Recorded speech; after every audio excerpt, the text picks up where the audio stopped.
The nurse had just placed the warm, crying bundle of joy into Evelyn's arms.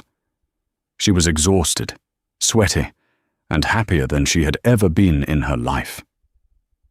She looked up, expecting to see tears of joy in her husband's eyes. Instead, she saw his mother standing at the foot of the bed, holding a manila envelope. Beatrice didn't ask to hold the baby. She didn't ask how Evelyn was. She simply threw the envelope onto Evelyn's legs. "Sign it, Evelyn," she sneered. "The paternity test is pending, but the divorce is non-negotiable." Evelyn looked at her husband, Richard, silently begging him to say something. He just checked his watch. They thought they were discarding a poor, helpless orphan. They had no idea they had just declared war on the owner of the very hospital they were standing in. The sterile smell of the hospital room usually brought people comfort, a sign of cleanliness, of care. But in room 402 of St. Jude's Medical Center, the air was thick with a toxicity that no disinfectant could scrub away. Evelyn Sterling lay back against the pillows, her body aching with a profound, bone-deep weariness. It had been 14 hours of labor, 14 hours of agony to bring a new life into the world. In her arms lay Leo, a tiny, red-faced miracle wrapped in a standard-issue hospital blanket. His little chest rose and fell in a rhythm that should have stopped the world. "He's beautiful, isn't he, Rick?" Evelyn whispered, her voice raspy. She looked toward the window where her husband, Richard Thornton, stood. Richard didn't turn around. He was staring out at the parking lot, his knuckles white as he gripped the windowsill. He was wearing the navy blue Armani suit Beatrice, his mother, had picked out for him.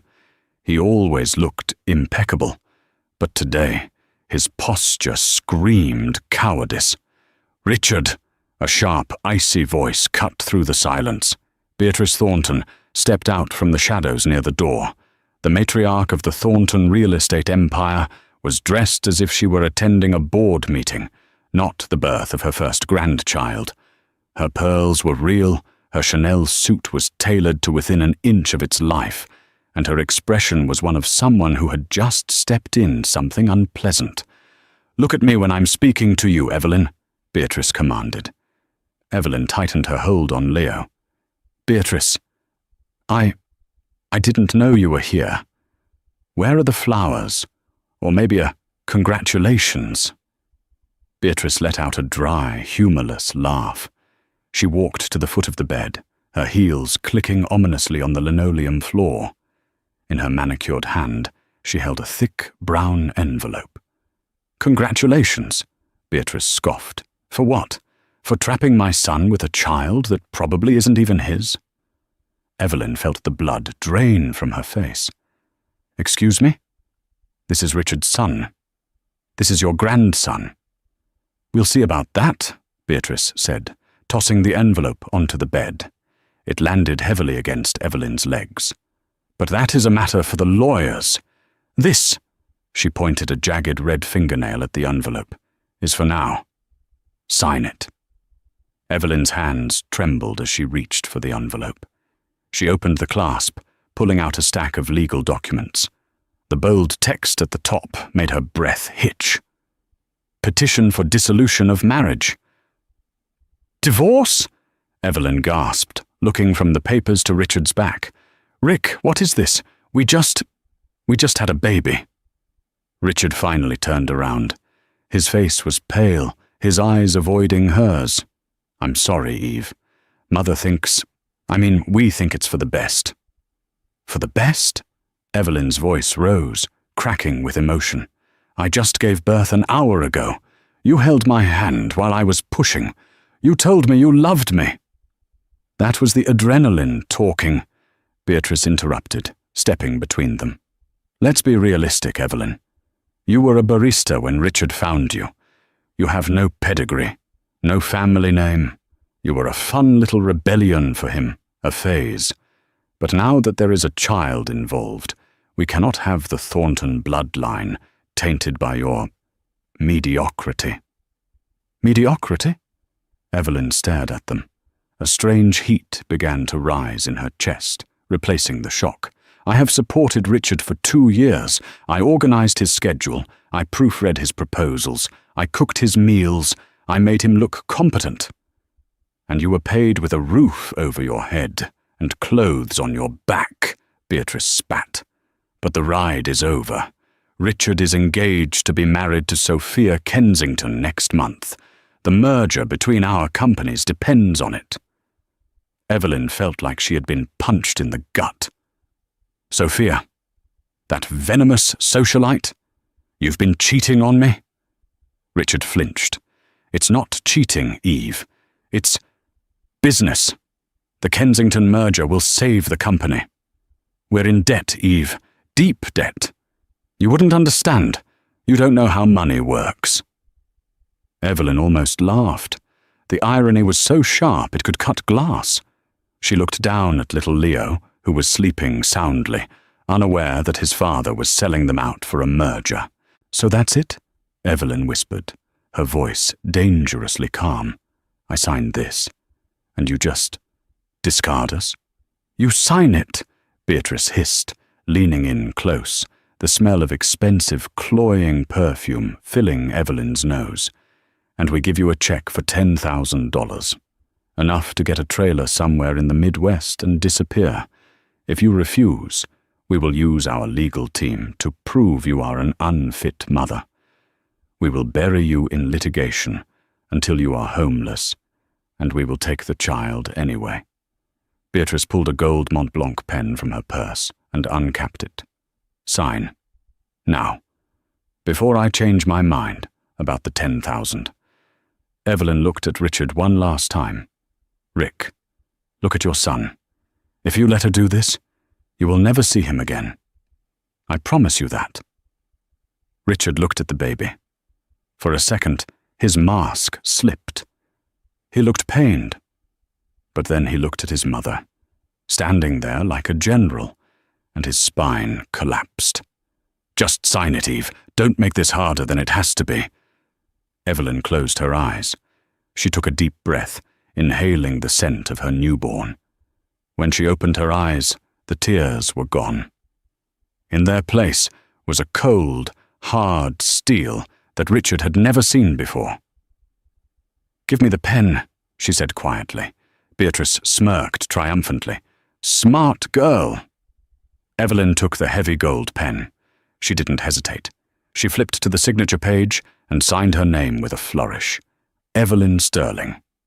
There, Evelyn said, handing the papers back. Now get out. We'll be taking the baby for the DNA test now. Beatrice reached out. Touch him, Evelyn said, her voice dropping an octave. And I will scream so loud the police will be here in 3 minutes. You have your papers. You have your divorce. The custody hearing is pending the test, according to your own document. Until then, he stays with me. Get out.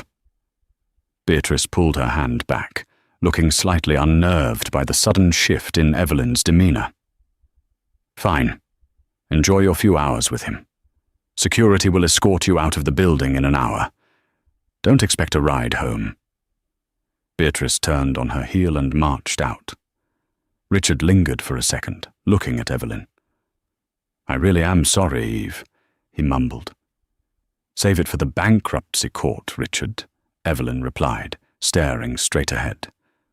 Richard frowned, confused by the comment, but turned and followed his mother. The heavy door clicked shut, leaving Evelyn alone with the hum of the medical equipment. Evelyn waited exactly 10 seconds. Then she shifted Leo to her left arm and reached for the cheap, cracked smartphone on the bedside table. The burner phone she used for her life as a housewife. She ignored it and reached into the hidden lining of her diaper bag, pulling out a sleek, black satellite phone that looked like a piece of military hardware. She dialed a single number. This is Sebastian. A crisp, British voice answered on the first ring. Sebastian, Evelyn said, her voice strong and commanding. Code red. The facade is over. Initiate protocol, Phoenix." There was a pause on the other end, followed by the sound of typing. "Understood, Ma'am. I see your GPS is active at St. Jude's. Congratulations on the birth. Shall I assume the Thornton family was unsatisfactory?" "They handed me divorce papers in the recovery room, Sebastian," Evelyn said dryly. "And they offered me $10,000 to disappear." $10,000? Sebastian sounded genuinely offended. "That wouldn't cover your shoe budget for a week, Mom." "Exactly. Come get me. And Sebastian, bring the rolls, the phantom. I'm done hiding." An hour later, the rain was coming down in sheets, turning the world outside St. Jude's Hospital into a grey, watery blur. Beatrice had been true to her word. 2 burly hospital security guards were standing by the door of Evelyn's room, tapping their feet impatiently. "Ms. Sterling," one of them said, looking uncomfortable. "Mrs. Thornton gave strict orders. You have to vacate the premises. The room is no longer paid for." Evelyn had dressed in the only clothes she had, a pair of grey sweatpants and an oversized hoodie. She wrapped Leo tightly in the hospital blanket, shielding him from the draft. She stood up, wincing slightly at the pain in her abdomen, but she refused to show weakness. "I'm leaving," Evelyn said coolly. "Don't touch my bag." She walked past them, head held high, carrying her son through the sterile corridors. Nurses whispered as she passed. Beatrice had made a scene at the nurses' station, apparently telling everyone that Evelyn was a surrogate gone rogue who was trying to extort the family. The eyes following her were full of judgment. Let them look, Evelyn thought. They'll be working for me by tomorrow. She pushed through the automatic sliding doors and was hit by a wall of humid, cold air. The rain was relentless. There was no awning at this exit, the service exit Beatrice had instructed security to direct her to. Evelyn stood under the meager shelter of the doorframe, clutching Leo. Across the parking lot, she saw Richard's silver Mercedes speeding away, splashing mud onto the sidewalk. He hadn't even waited to see if she got a taxi. "Pathetic," she muttered. Suddenly, the rhythmic thrum-thrum of a powerful engine cut through the sound of the rain. A collective gasp went up from the few people smoking cigarettes near the entrance. Gliding through the rain like a panther was a Rolls-Royce Phantom, painted in a custom matte black finish. It was a vehicle that screamed power, wealth, and exclusivity. It moved silently, ignoring the ambulance-only lane markings, and pulled up directly in front of Evelyn. The back door didn't open immediately. Instead, the driver's side door opened, and a tall man in an immaculate charcoal suit stepped out. He didn't run, despite the rain. He opened a large, sturdy black umbrella and walked calmly around the car. It was Sebastian Vance. To the world, he was a high-powered corporate attorney. To Evelyn, he was her oldest friend and the chief operating officer of Sterling Global Industries. He stopped in front of Evelyn, bowing his head slightly. "Mum, my apologies for the delay. Traffic on the bridge was dreadful." The security guard who had followed Evelyn out dropped his clipboard. "Hey, you can't park that here." Sebastian turned his head slowly, fixing the guard with a glare that could freeze water. "This hospital is owned by the Sterling Trust, is it not?" Yeah, I think so," the guard stammered. "Then I suggest you step back before I have you reassigned to parking lot duty in Alaska," Sebastian said smoothly. He turned back to Evelyn, his expression softening instantly. "And this must be the young Master Leo." "He's sleeping through the drama," Evelyn said, stepping under the umbrella Sebastian held for her. "A true Sterling, then." Sebastian smiled. He opened the rear suicide door. The interior was a sanctuary of cream leather and starlight roof lining. Evelyn slid into the seat, the comfort almost making her weep after the harsh hospital bed. Sebastian closed the door, shutting out the noise of the rain and the confused world outside. He slid into the driver's seat and looked at her through the rearview mirror. "Where to, Ma'am? The penthouse? The estate in the Hamptons?" Evelyn looked down at the divorce papers she had crumpled into the side pocket of her bag. She smoothed them out. "Take us to the Ritz Carlton for tonight, Sebastian. I need a hot bath and room service. But first, hand me the tablet. I need to see the financials for Thornton real estate." Sebastian handed her a slim glass tablet from the passenger seat. "I took the liberty of pulling them up when you called. It's worse than you thought. They are leveraged to the hilt. Beatrice has been cooking the books to hide a $40 million deficit. The merger with Kensington is their only lifeline."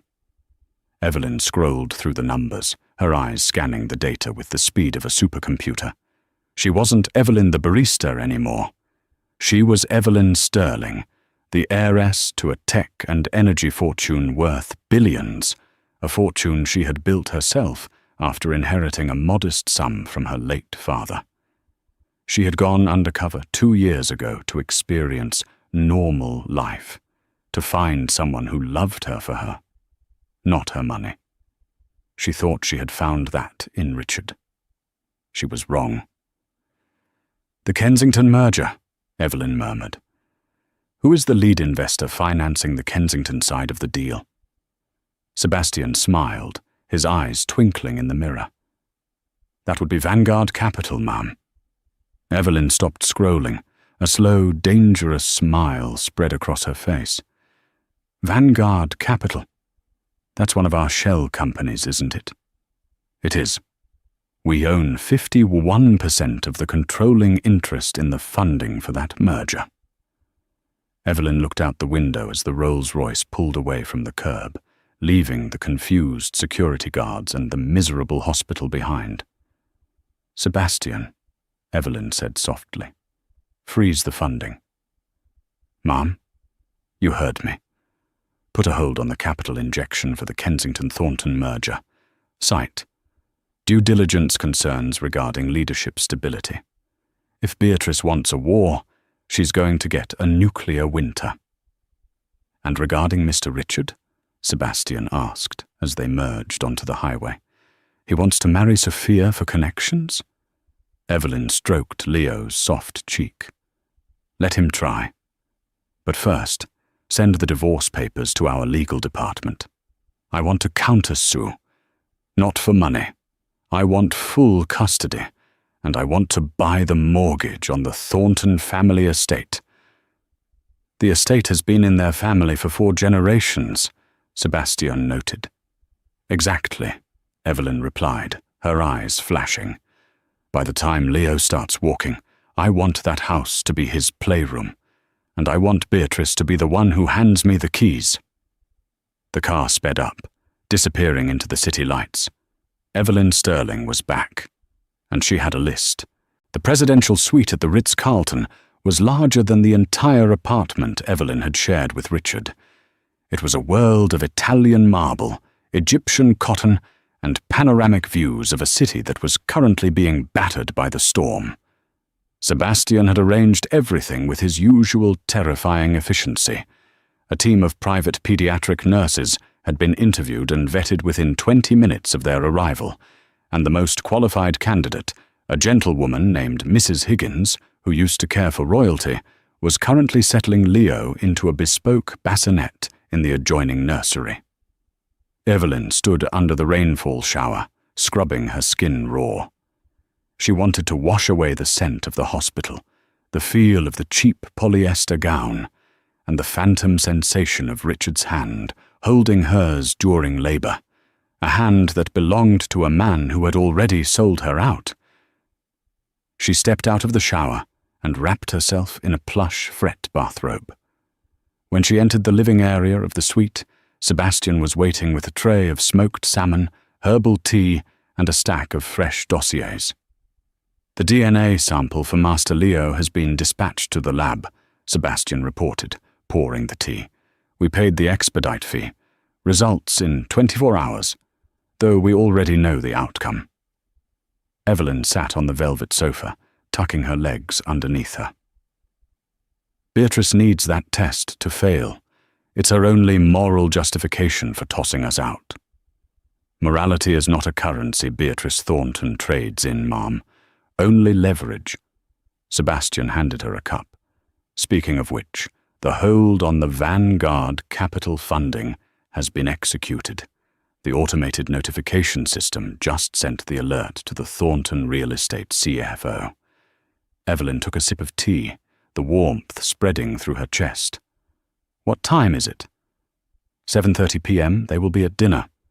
Evelyn closed her eyes, visualizing the scene.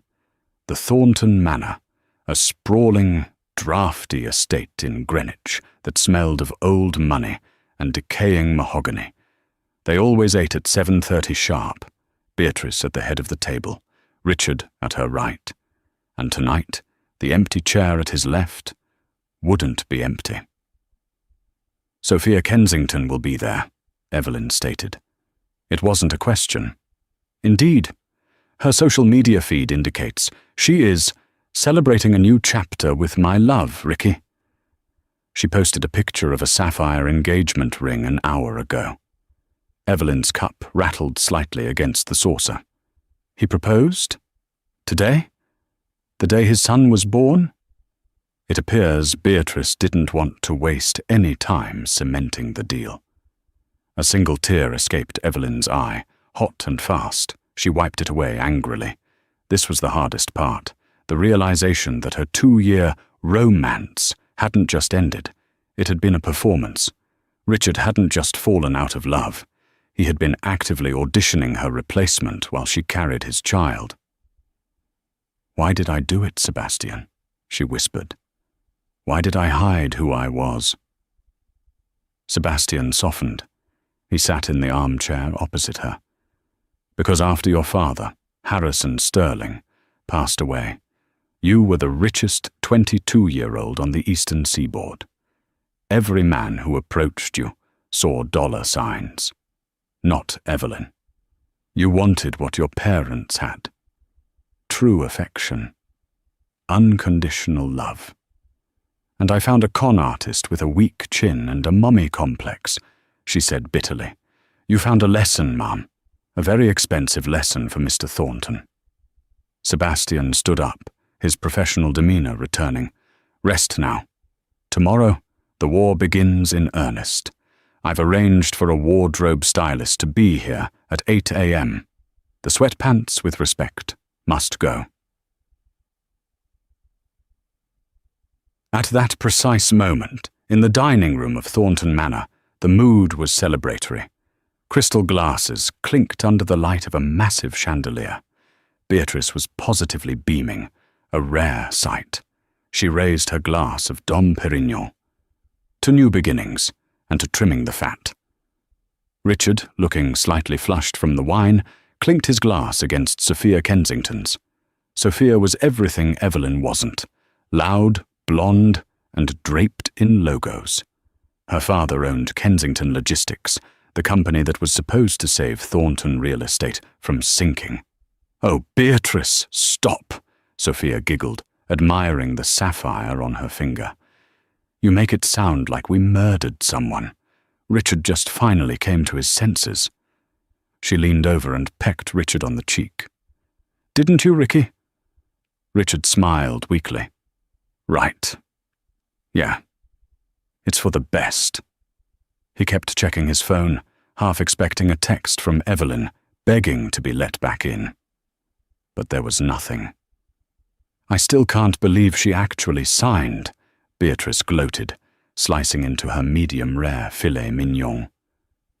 "I thought she'd put up more of a fight. Just goes to show, those types of girls always have a price.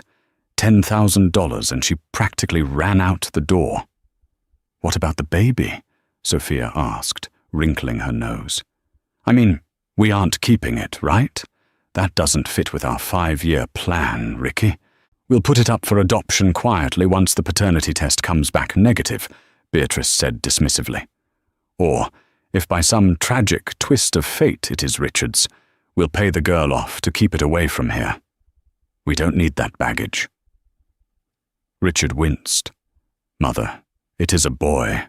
And he looked. "He looked like a mistake, Richard," Beatrice snapped. "Focus. Tomorrow the funding from the Kensington merger hits our accounts. $40 million. We can finally pay off the bridge loans from Deutsche Bank and stabilize the stock." Just then, Beatrice's personal phone, which sat face up on the table, buzzed violently. It was a priority alert email. Beatrice frowned. She hated interruptions during dinner. She picked it up, adjusting her reading glasses. As she read the subject line, the color drained from her face, leaving her makeup looking like a grotesque mask. "Urgent capital injection. Hold Kensington, Thornton. Merger file. 992. What is it, Mother?" Richard asked, sensing the shift in the room's atmosphere. Beatrice's hand shook as she opened the email. It was from the lead financing partner, Vanguard Capital. "Dear Mrs. Thornton, due to unforeseen compliance issues and pending due diligence review regarding executive leadership stability at Thornton Real Estate, the scheduled wire transfer of $40,000 has been placed on an indefinite administrative hold. We apologize for the inconvenience." "Indefinite administrative hold," Beatrice whispered, her voice barely audible. "What?" Sophia asked. "Hold on what?" "The money," Beatrice gasped, dropping the phone into her mashed potatoes. "The merger money. It didn't go through." Richard stood up so fast his chair fell over. "What do you mean it didn't go through? We have payroll on Friday. If that money doesn't hit by tomorrow at noon, the bank calls the loan. We're bankrupt, Mother." "It must be a mistake," Beatrice stammered, frantically wiping potato off her phone. "A computer glitch. I'll call Carlton at Vanguard. He'll fix it." She dialed the personal number of the VP at Vanguard Capital, a man she had schmoozed for months. It went straight to voicemail. "He's not answering." Beatrice looked up, pure terror in her eyes. "Well, fix it, Ricky," Sophia demanded, her voice shrill. "My daddy isn't signing the final papers until your side of the funding is secure. That was the deal." The celebratory dinner dissolved into chaos. Richard was pacing, Beatrice was hyperventilating, and Sophia was worried about how this would affect her engagement party planning. None of them suspected that the compliance issue was currently sitting in a penthouse 10 miles away, drinking chamomile tea and watching their world begin to burn. The next morning broke bright and clear, the storm having passed, leaving the city scrubbed clean. Evelyn stood in front of a floor-to-ceiling mirror in her suite. The transformation was startling.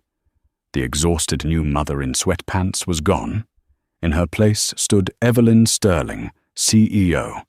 She wore a tailored cream power suit by Alexander McQueen that accentuated her figure while screaming authority. Her hair, usually thrown into a messy bun, was blown out into sleek, glossy waves. Her makeup was flawless, a coat of armor against the world. But it was her eyes that had changed the most. The softness was gone, replaced by a chilling resolve. "The car is ready, Mum," Sebastian said, stepping into the room. He held out a new phone, a secure, encrypted device. "And your new number is active. Only 5 people on the planet have it." "How are the Thorntons this morning?" Evelyn asked, taking the phone. "Predictably desperate. Beatrice has been calling the Vanguard offices every 10 minutes since 6 a.m. They have her on hold indefinitely. Richard is currently at the Kensington offices, trying to convince Sophia's father that this is just a minor hiccup." "And Mr. Kensington's reaction?" "He's a shark, Mom. He smells blood. He told Richard he has 24 hours to show proof of funds, or the deal is dead, and he's suing for breach of contract." Evelyn allowed herself a small, cold smile. "Perfect. What's Beatrice's next move?" Sebastian pulled up a dossier on his tablet. "She's cornered. The major banks won't touch her with the Deutsche Bank loan looming. She's reaching out to secondary lenders, high interest, predatory types. She has a meeting at 11 a.m. with a firm called Ironclad Capital Partners. They are notorious for loan-to-own schemes. They'll give her enough rope to hang herself, then take the company properties as collateral. Ironclad, Evelyn mused, adjusting the cuffs of her blazer. Who owns them? It's opaque, a shell company registered in the Cayman Islands. But their stateside broker is a man named Marcus Thorne. Sleazy, but effective. Evelyn walked over to the bassinet and kissed sleeping Leo on the forehead. He smelled of milk and innocence. Mrs. Higgins, I'll be back in 2 hours. Guard him with your life. Of course, Miss Sterling, the nanny replied quietly. Evelyn turned to Sebastian. Get Marcus Thorne on the phone. Tell him I want to buy Beatrice Thornton's debt before she even signs the paperwork. Sebastian raised an eyebrow. That will cost a significant premium, ma'am. Ironclad will want their pound of flesh. Offer them double their usual interest rate for an immediate buyout of the contract rights. Use the Sterling Private Equity Fund so my name doesn't appear. Evelyn put on oversized sunglasses. I don't want Beatrice to just owe money. I want her to owe me money. I want to own the very ground she's standing on when I pull the rug out. At 11:00 a.m., Beatrice Thornton sat in a plush, overly modern office in Midtown Manhattan, across from Marcus Thorne. Thorne was a man who wore too much hair gel and cologne that smelled like desperation and cheap leather. It's a standard bridge loan, Mrs. Thornton, Thorne said, sliding a thick document across the glass table. He smiled, showing too many teeth. $10 million, immediate liquidity. The interest rate is adjusted for the risk profile. Beatrice looked at the rate. 18%. It was highway robbery. This is extortion, Marcus. My company is sound. We just hit a snag with Vanguard. A $40 million snag, Thorne countered. Word on the street is you're taking on water fast, Beatrice. You sign this, you make payroll, you keep the lights on for another month. You don't sign it, the Kensington deal dies today. Beatrice's hand shook. She had no choice. She had spent a lifetime building the Thornton name, and she wouldn't let it collapse because of a momentary cash flow issue. She picked up the pen. Fine. But when the Vanguard money comes through next week, I'm refinancing immediately. Of course, Thorne waved his hand dismissively.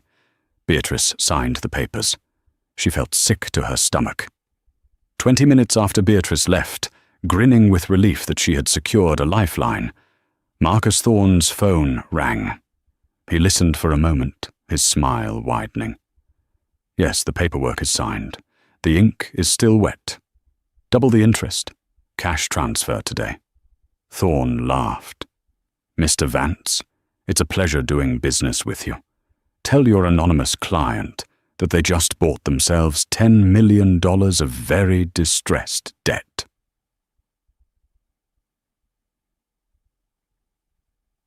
Back at the Thornton manor that evening, the mood was tense but hopeful. Beatrice had lied to Richard, telling him she secured a low-interest loan from an old friend. Richard was pacing the living room. Sophia is furious, Mother.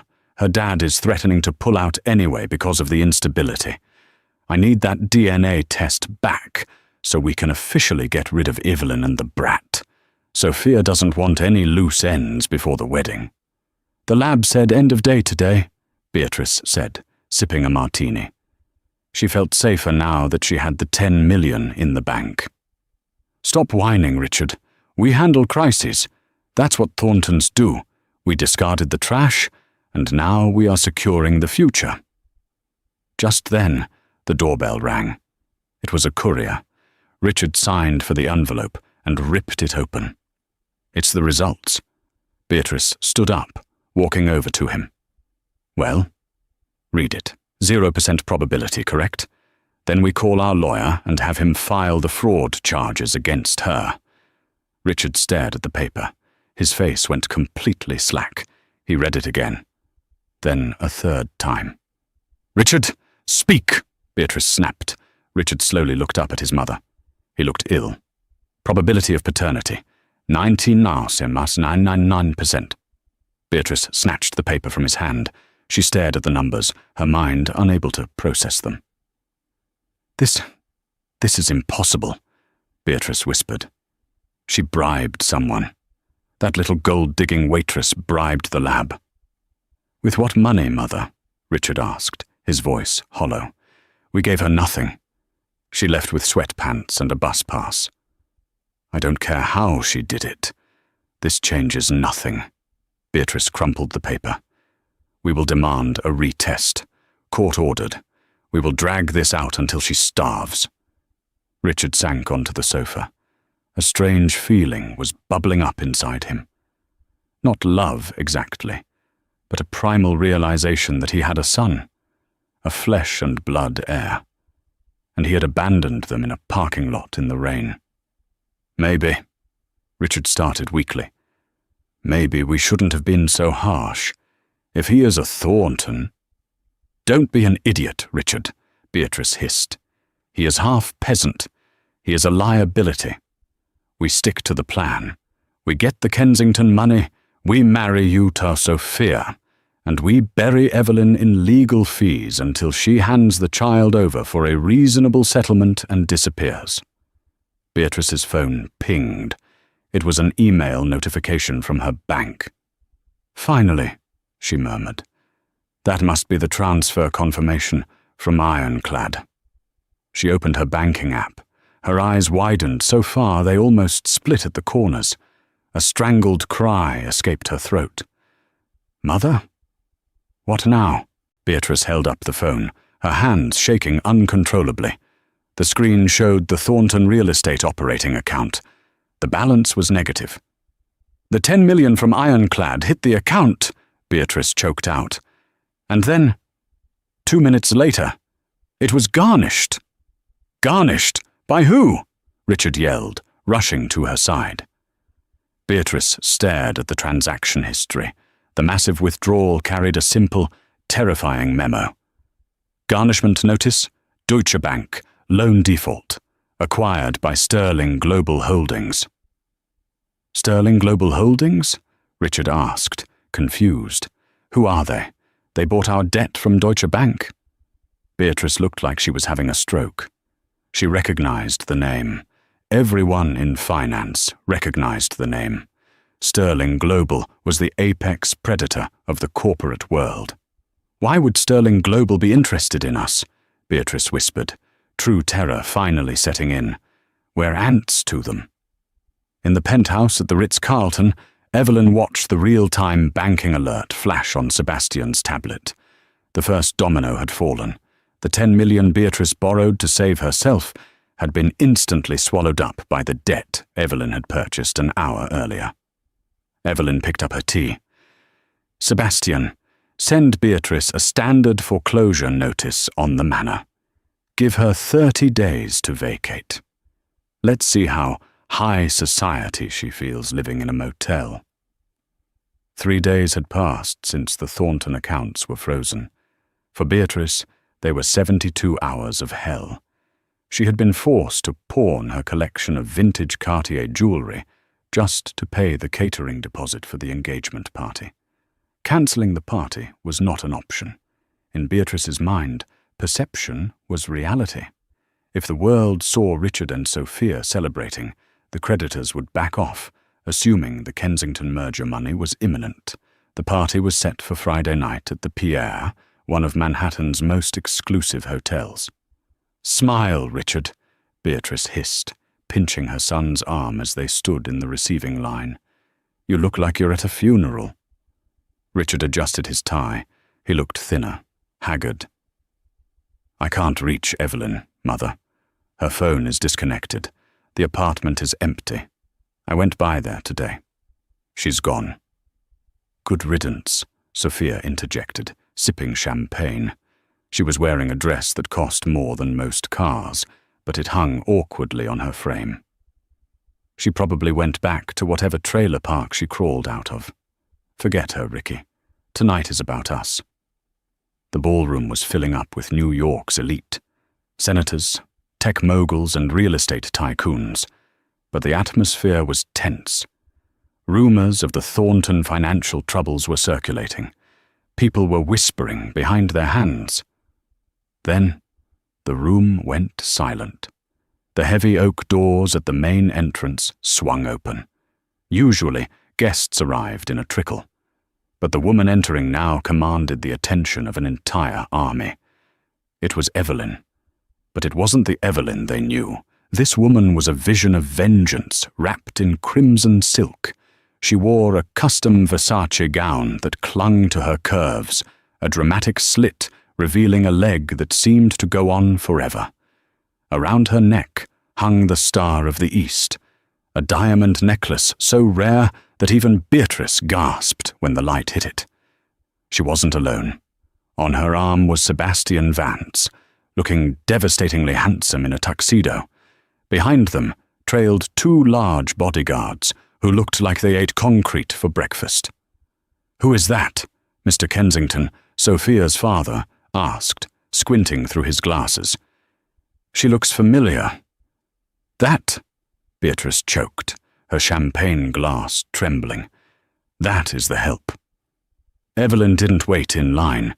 She walked straight into the center of the room, her head held high. The crowd parted for her like the Red Sea. She wasn't just attending, she was invading. Sophia, fueled by jealousy and too much vodka, marched up to Evelyn. "What are you doing here? Security! Get this trash out of here! She's crashing my party!" The music stopped. The entire room watched. Evelyn looked down at Sophia, an amused smirk playing on her red lips. "Crashing? Hardly. I own the venue." Sophia laughed nervously. "You're delusional. This is the Pierre." "Correct," Evelyn said, her voice smooth and projected perfectly for the room to hear. "And as of this morning, Sterling Global Hospitality acquired the majority stake in the holding company that operates this hotel. Technically, Sophia, you're standing in my living room." A collective gasp rippled through the crowd. Mr. Kensington stepped forward, his eyes wide. "Sterling Global, you represent the Sterling family." Sebastian stepped forward. "Correction, Mr. Kensington. She is the Sterling family. May I present Evelyn Sterling, chairwoman and CEO of Sterling Global Industries." Beatrice dropped her glass. It shattered on the marble floor, the sound echoing like a gunshot. "Sterling," Richard whispered, staring at his wife, his estranged wife, as if he were seeing a ghost. "Harrison Sterling's daughter? The heiress?" Evelyn turned her gaze to Beatrice. It was cold enough to freeze magma. "Hello, Beatrice. I received the foreclosure notice I sent you. I assume you're enjoying your last 30 days at the manor?" "You," Beatrice stammered, her face turning a blotchy purple. "You lied. You deceived us. You played the poor orphan." "I didn't lie," Evelyn said calmly, stepping closer so only the family could hear. "I told you I had no family. That is true. My parents are dead. I told you I wanted a simple life. That was true. But you didn't want simple, did you? You wanted money. You treated me like a stray dog because you thought I had no value." She leaned in, her voice a whisper of steel. "You wanted a fortune, Beatrice. Well, now you have my full attention, and I promise you I am much more expensive as an enemy than I ever was as a daughter-in-law." "Ricky, do something," Sophia screeched, realizing her engagement spotlight was being stolen. "She's lying. She's just a barista." Mr. Kensington silenced his daughter with a sharp look. He walked up to Evelyn, extending his hand, ignoring his own future son-in-law. "Ms. Sterling, I had no idea. I've been trying to get a meeting with your acquisition team for months regarding my logistics fleet." Evelyn took his hand briefly. "We can talk, Mr. Kensington.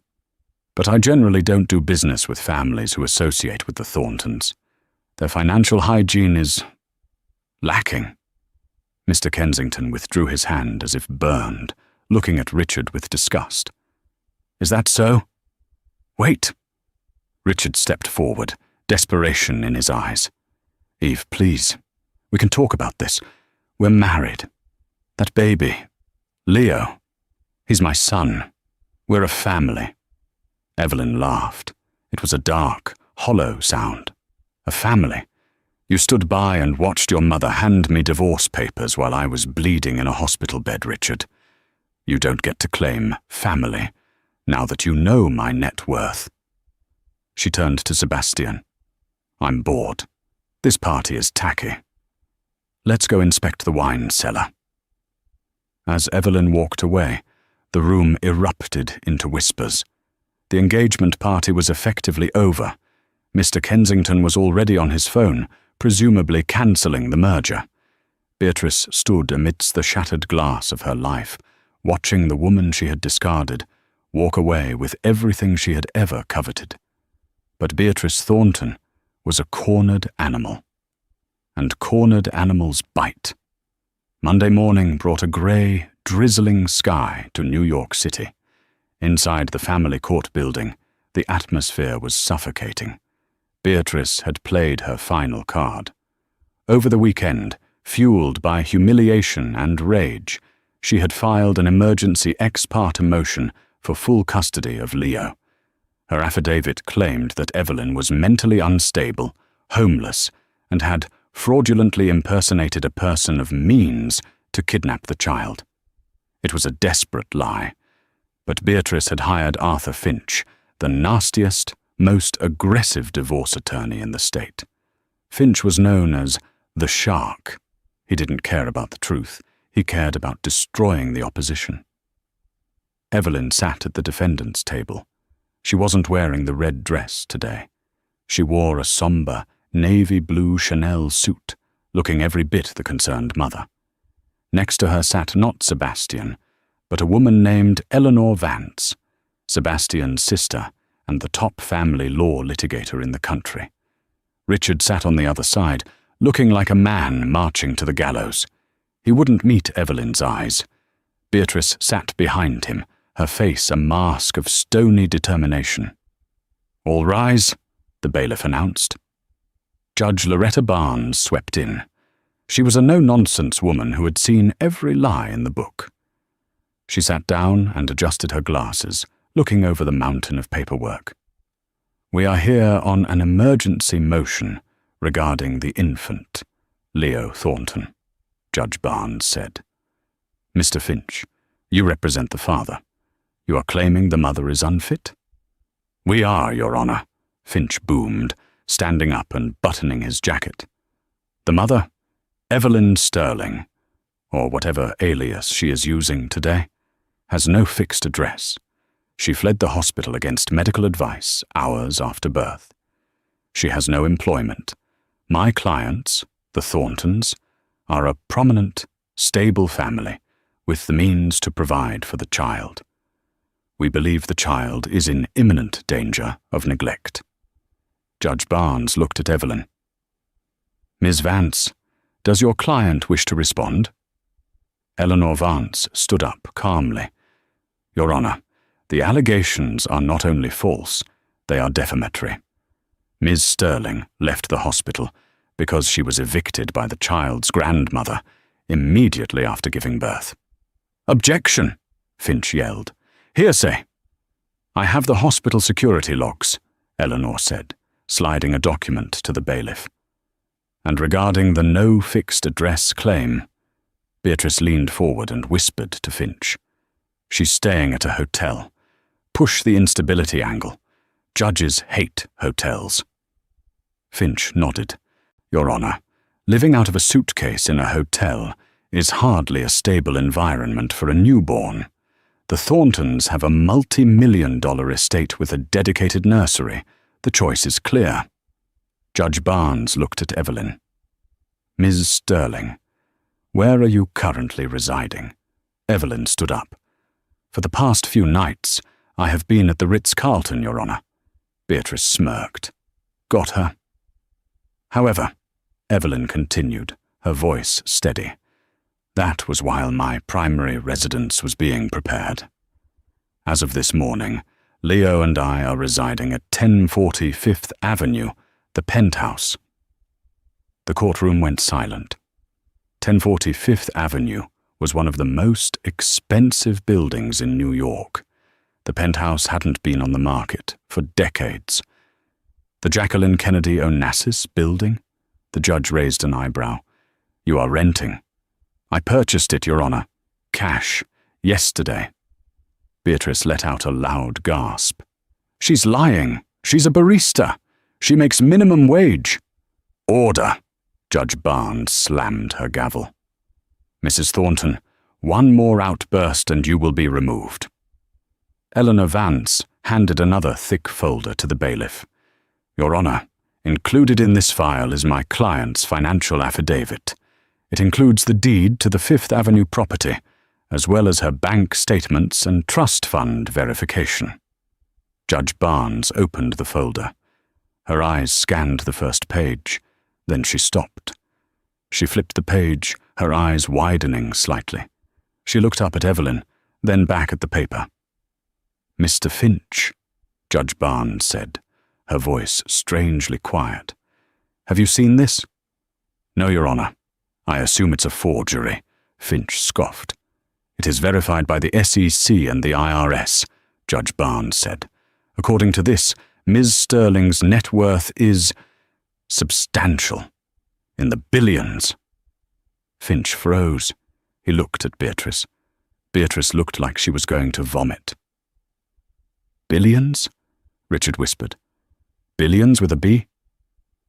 "Furthermore," Judge Barnes continued, her tone hardening as she looked at the Thorntons, "I see here a copy of a petition for dissolution of marriage presented to Ms. Sterling in the hospital. It offers her $10,000 to waive her rights." The judge took off her glasses and stared at Richard. "Mr. Thornton, you tried to buy off the mother of your child for $10,000? A woman who could buy and sell your entire family 10 times over before breakfast?" I did what my mother said," Richard stammered, sealing his fate. "He admits it," Evelyn said quietly. "He has no backbone, Your Honor, and his mother is vindictive. She tried to separate me from my son because she thought I was poor. Now she wants him because she knows I'm rich. Leo is not a pawn. He is my son." "Ms. Sterling," Judge Barnes said, "I am dismissing the father's motion for custody with prejudice. Furthermore, I am granting you temporary sole legal and physical custody pending a full trial. Mr. Thornton, you may have supervised visitation every other Saturday for 2 hours. Beatrice Thornton is to have no contact with the child whatsoever." "What?" Beatrice shrieked, standing up. "I am his grandmother. You can't do this. This court is corrupt. She bought you off."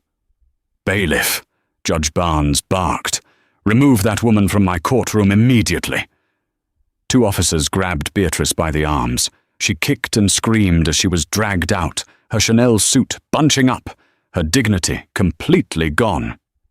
"You'll pay for this, Evelyn," Beatrice screamed as the door swung shut. "You'll pay!" Richard sat alone at the table, his head in his hands. Finch was already packing his briefcase, looking at Richard with disdain. "My retainer just doubled. If you can even afford me." Evelyn walked past Richard on her way out. She stopped for a brief second. "Eve," Richard whispered, tears in his eyes. "I didn't know." "That's the problem, Richard," Evelyn said softly. "You never tried to know me. You only looked at the label. And now you can't afford the price." She walked out of the courtroom, Eleanor and Sebastian flanking her. The legal battle was won, but the war wasn't over. Beatrice was destroyed publicly and legally, but a woman like that didn't just disappear. She festered. Outside on the courthouse steps, the paparazzi were waiting. Someone had tipped them off about the secret billionaire barista. Flashbulbs exploded as Evelyn put on her sunglasses. "Miss Sterling, is it true you bought the Thornton debt? Miss Sterling, are you suing for full custody?" Evelyn ignored them, moving toward the waiting SUV. But just as she reached the door, a man in a frantic, disheveled suit broke through the press line. It was Marcus Thorne, the predatory lender. "Miss Sterling, please!" Thorne panted, looking terrified. "You need to see this. It's about Beatrice. She's not just broke. She's done something crazy." Sebastian blocked him. "Back off." "No, listen," Thorne yelled, waving a tablet. "She leveraged the life insurance policies. She took out a policy on herself and the baby, before the birth." Evelyn stopped. She turned slowly. "What did you say?" "She took out a key person insurance policy on the unborn child," Thorne said, shaking. "It pays out $5 million if the child doesn't make it to his first birthday. She used it as collateral for a loan from the muddy side of the tracks. People I don't even deal with." A cold chill, colder than any winter wind, went through Evelyn. Beatrice hadn't just wanted to steal the baby. She had bet against his life to secure a loan. And now that she was broke, humiliated, and banned from seeing him, Beatrice had nothing left to lose. Evelyn looked at Sebastian. "Get in the car, now. We need to increase security details, quadruple them." The war wasn't over. It had just turned deadly. The revelation that Beatrice Thornton had taken out a key person insurance policy on her own grandson, betting on his death to pay her debts, turned the corporate war into a survival thriller.